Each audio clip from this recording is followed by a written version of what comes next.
You're here in the secret place with me, and I'm so glad that you've come. I have a little book that I'd like to share just 2 sentences with you today from. It's one of my favorites, Parker Palmer, To Know as We Are Known. And it's, this is a month where all month I've been talking about prayer here on the secret place, in the secret place. And Parker Palmer is talking about it too.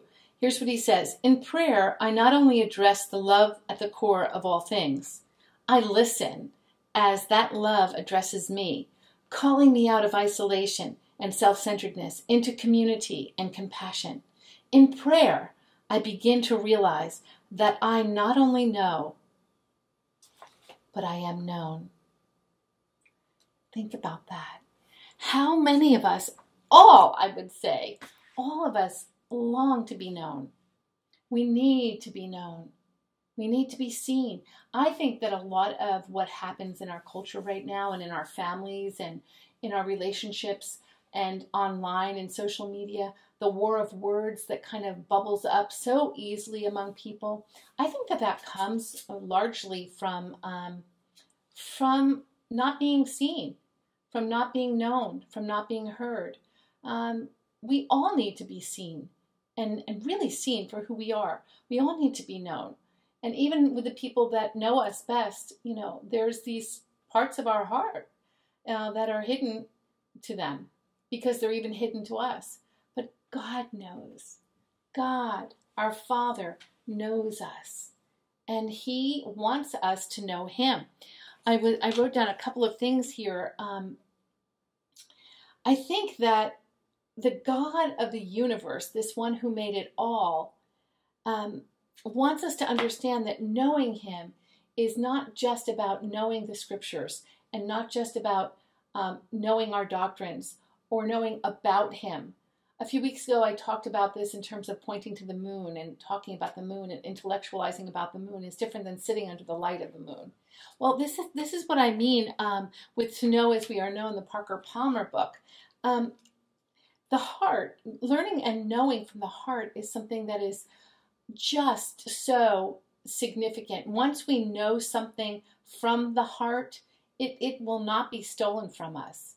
It will not be stolen from us. The heart is the ruling center of the whole person. It's not, a lot of times we think it's just the emotional center, and people don't like to talk about the heart, especially if maybe you're an academe or you're, a heavyweight in business. And what place does the heart have in that? I say that facetiously. It has a place. But because we're not accustomed to joining heart and mind in many of the sectors of our society, in our institutions, we disconnect the heart from the mind all the time. And that is not a healthy thing. That's not good. I really rather think of the heart as the ruling center of the whole person, the spring of all our desires. Because when I think about a biblical understanding of the heart, and it might be fun to do an actual study of the heart in the Bible, but I just wanted to say this one thing, that it's not just the center of our spiritual activity, but of all the operations of human life. The heart of something, right, is the core of it. It's its core. And Proverbs 4:23 talks about the heart. I looked this up earlier. I didn't remember it right off the bat, but I knew that the verse was there somewhere. Above all else, guard your heart, for everything you do flows from it. I don't have that one memorized. Everything you do flows from your heart. But what does the Proverbs mean by guard it? Guard it. Does that mean put a fence around it or build a big stone wall around it? Make it a fortress? I'm thinking about Sting here. No, I don't think that that's what the Lord means, and I don't think that's what the preacher in Proverbs meant by guarding our hearts. I'm sure I don't know all that it means, but one thing it does mean is making sure that we don't give our heart to things that don't serve our world or serve God or serve ourselves well. How often have you felt like you've given your heart away to something that has proved to hurt you, or you feel even destroyed by it. Maybe you put your whole heart and soul into a business, and it failed, and now you feel empty and useless and starting fresh, and it hurts and you don't want to start again. Or into a relationship, right? Even your relationship with God. Maybe you're thinking, as I'm talking about your own relationship with Him, you put your whole heart into your relationship with God, and then maybe you got disappointed by a church or by a person who is a Christian who let you down. Gosh, if there's one way, there's hundreds of ways, there's thousands of ways that we could give our heart and to something that maybe we've given too much of it, our whole heart, our whole core. That belongs to God. I believe that belongs to God, and I think that we have to put our heart and soul and elbow grease in the things that He gives us to do, and put our heart and soul and elbow grease and dedication into our relationships and into those things that our dreams and our desires. But I think there's a point, in fact, I know that there's a point that goes beyond putting our heart and soul into something, where we just absolutely go forward completely unguarded by putting God somewhere 10th or 100th or 2nd in the place of our priority, of our heart. And that will always, always let us down. The Bible talks about this. Sometimes I think we can get the idea of idol worship, idolatry out of this. When, Old Testament, we think of idolatry and idols as these little tokens and wooden idols and ceramic idols that people would craft and then worship them. But modern day idols are, I think there's some people who still do that. Maybe they bow to their home, or they bow to what they've built. And, I don't want to sound judgmental here. We all have our things, right? We all have those things that tempt us to make them our all. But guarding our heart is always a good idea. And I think finding that place where we're open and we're 100% in, let's say our job or our relationship, our marriage, our community of faith, but we don't give over that core of here's my everything, because that will disappoint us.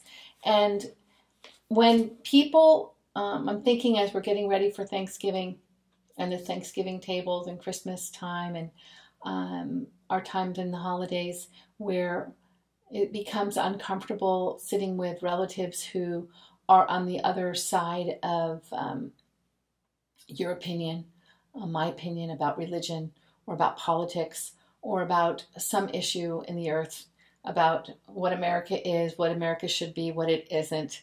And it becomes uncomfortable and kind of sticky to sit at the table, and you start to get the feeling like you just wish the meal would be over.